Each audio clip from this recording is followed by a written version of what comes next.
এখানে একটা সৌর বিদ্যুৎ ছিল। 6 মাসের মধ্যে প্রতিটা প্রায় লাইটগুলো অকেজ হয়ে গেছে। এখানে নাম্বার দেওয়া আছে, নাম্বারে কল দিলে বলে এই নাম্বারে আর ফোন দিয়েন না।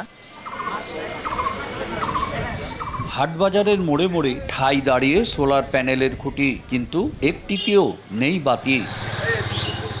2019-20 অর্থ বছরে নীলফামারী জেলার 6টি উপজেলার সবকটি ইউনিয়নের গ্রামের প্রধান সড়ক, হাটবাজার ও ধর্মীয় প্রতিষ্ঠানে রাত্রিকালীন চলাচলের সুবিধার জন্য স্থাপন করা হয় সোলার স্ট্রিট লাইট।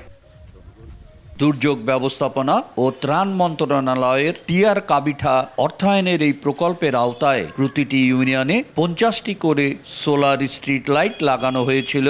রক্ষণাবেক্ষণের অভাবে 6 মাসের মধ্যে নষ্ট হয়, আবারও কয়েকটি খুঁটি চুরিও হয়। খুঁটি থাকলেও বাতি না থাকায় অন্ধকারের মধ্যেই চলতে হয় পথ। এখানে একটা সৌর বিদ্যুৎ ছিল, সরকার থেকে দিয়েছিল, কিছুদিন চলছে। 6 মাসের মধ্যে প্রতিটা প্রায় লাইটগুলো অকেজ হয়ে গেছে। এখানে নাম্বার দেওয়া আছে, নাম্বারে কল দিলে বলে যে এটা আর হইবে না, এইরকম সেরকম একটা অজুহাত দেখায়। সোলার প্যানেলগুলো পুনরায় সংস্কার করে চালু করার ব্যবস্থা নেবে সংশ্লিষ্ট কর্তৃপক্ষের পক্ষে এই দাবি জানাচ্ছি। স্ট্রিট সোলার বাতিগুলো সচল করার উদ্যোগ নেওয়ার আশ্বাস স্থানীয় সরকার বিভাগের। যাচাই করে দেখছি যে যেগুলো নষ্ট হয়ে গেছে সেগুলোকে কিভাবে রিকভার করা যায়, কিভাবে যে বাতির সুবিধা রাতের বেলা মানুষজনের চলাচলের জন্য।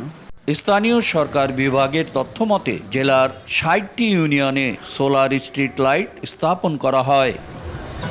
শাকির হোসেন বাদল, সময় সংবাদ, নীলফামারী।